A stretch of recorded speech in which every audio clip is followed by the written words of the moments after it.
예수님을 따라간다는 것은 그 하나님의 말씀을 먹고 깨어 묵상하며 주님을 따라간다는 것이지요. 인생에 만나는 수없는 강을 건너갈 때 이미 그 강을 건너간 예수 그리스도와 함께 갈 때만이 그 강을 건널 수 있다는 사실을 우리는 배우게 됩니다. 오늘 본문을 보면 어떻게 인생의 수많은 강 가운데 하나인 이 요단강을 건너갈 수 있는가, 구체적인 그 삶의 모습을 우리에게 보여주고 있습니다. 어떻게 건너갈 것인가, 그 방법은 무엇입니까?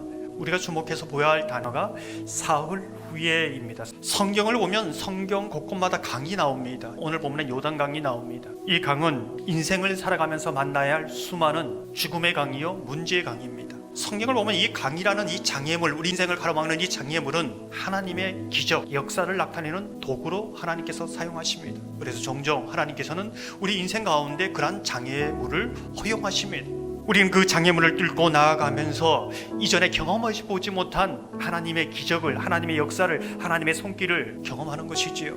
여러분은 인생에 어떠한 강을 건너고 있습니까? 그 장애물을 잘 뚫고 나가고 있습니까?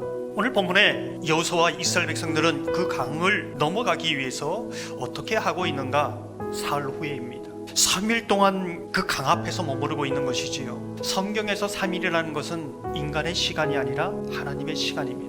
하나님이 정한 때입니다. 우리는 이런 상상을 해볼 수 있습니다. 하루 자고 일어나서 요단강을 보니 물의 수위가 현격히 줄어들었습니다.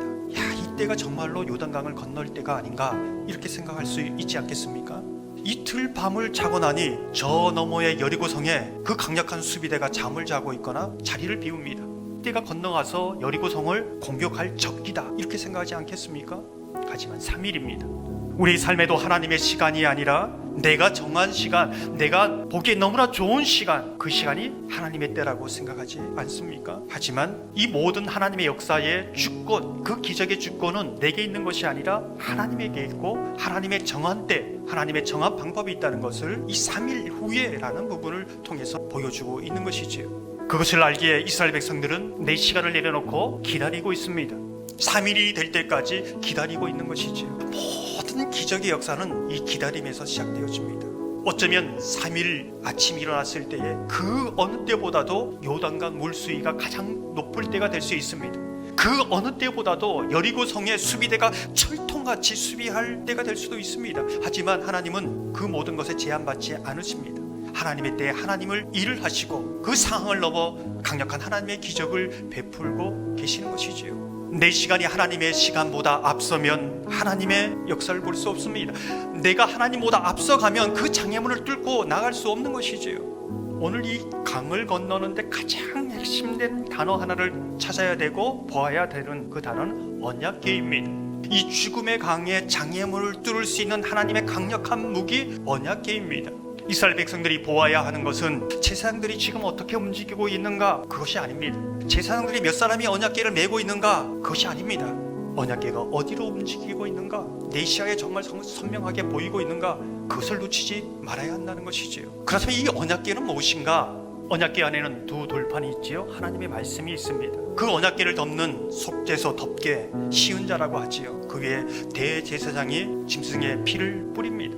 그리고 그 속죄소 위에서 하나님은 내가 너와 만나겠다고 말씀하고 있습니다. 성경신학자 아더 핑크는 이렇게 말합니다. 예수 그리스도 자신을 보여주는 선명한 모형이다. 언약궤는 예수 그리스도 자신의 모습을 보여주는 그 실체라는 것이지요. 그 언약궤와 함께 강을 건너가는 겁니다. 우리가 눈여겨보아야 할 것은 특별히 이 언약궤를 맨 제사장과 백성의 거리를 2000규빗, 지금으로 보면 1km 정도 유지하라고 말씀하고 있습니다. 그 이유가 무엇일까요? 200만이라는 이스라엘 백성들이 강을 건널 때 너무 가까이 가면 말씀이 보이지 않고 사람만 보입니다. 너무 가까이 가면 사람의 소리에 하나님의 말씀이 묻혀버립니다. 예수 그리스도의 음성이 들리지 않는 것이지요. 너무 가까이 가면 사람들로 둘러싸여 있어서 언약궤가 어디로 움직이는지 볼 수가 없습니다. 너무 가까이 가면 걷는 것에서만 집중하고 열심히 사는 것에만 집중하다 보면은 거기 매몰되어 버린다는 것이지요. 그래서 너무 가까이 가지 마라. 언약궤가 선명히 보이는 거리를 항상 유지해 가라. 오늘 본문을 보면 인생의 수없는 문제의 강, 죽음의 강과 같은 우리의 믿음을 바닥나게 하고 낙심하게 하는 그 문제 앞에, 그 강 앞에 어떻게 건너갈 수 있는가? 우린 제사장들이 언약궤를 메고 요단 한가운데 서 있는 모습을 보게 됩니다. 왜 그들은 하루 종일 그 한가운데 서 있어야만 했을까? 제사장의 발이 물에 닿았을 때에 물이 멈췄습니다. 제사장의 발이 물에서 떼어 육지를 밟을 때에 전과 같이 거대한 쓰나미 같은 물이 흘러 넘쳤다는 것입니다. 왜 그들이 하루 종일 모든 사람들이 건너가기까지 그 발을 물에 잠그고 서 있어야 하는가? 그것을 보여줍니다. 계속 하나님의 진리 안에, 약속 안에, 예수 그리스도 안에 거해야 한다는 것이지요. 철로 6장을 보면 크리천이 강을 건너면서 허우적거리고 그럴 때 천사가 그 크리천을 향해서 외치는 것이 있습니다. 하나님을 신뢰하십시오. 하나님을 얼마나 신뢰하고 붙드냐에 따라 당신이 건너는 그 물의 수심이 달라질 겁니다. 이렇게 외칩니다. 제사장은 예수 그리스도께서 내신 죽음의 강 한가운데에서 오직 진리의 약속을 붙잡고 맞서고 있습니다. 약속을 붙잡고 세상과 가로질러 서 있는 것이지요. 그 속에 기적이 나타나고 있습니다. 그런데 보면은 기적을 경험하고 있는데 그로 인해서 200만의 이스라엘 백성들이 건너가고 있습니다. 기적을 경험하는 하나님이 내신 길을 자신도 걷고 있을 뿐만 아니라 기적의 길이 되고 있는 모습을 보여주고 있는 것이지요. 이 시대의 우리의 삶이라는 것을 말씀해 줍니다.